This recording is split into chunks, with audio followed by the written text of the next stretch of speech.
còn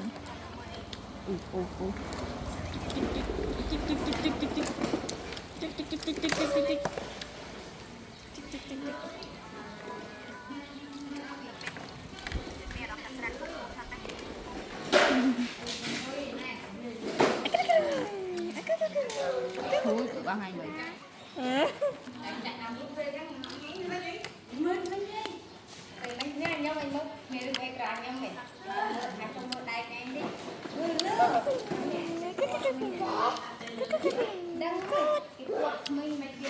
ngồi pi đây Bên tay khơi nè, chị nặng người trao nhanh cái phun bối bên tay dế khơi ba đây này. Dế khơi. nhà cái thạch khỉ ạ, thạch sạch nhỉ? Đi sao? Đây, bật. Nghe bật đấy. Bật là đặt. Đi cái nơi lừa.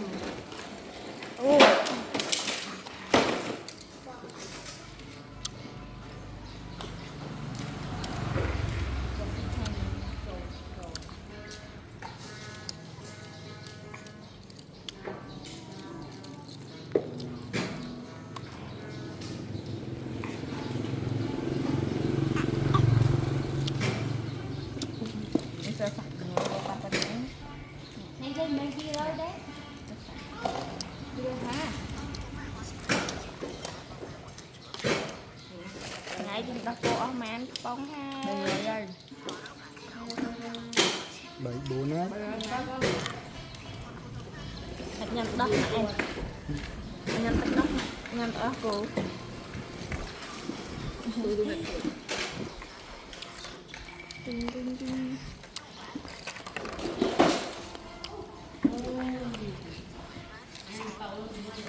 đợi đấy tình mơ cái thợ môi chắc tình mơ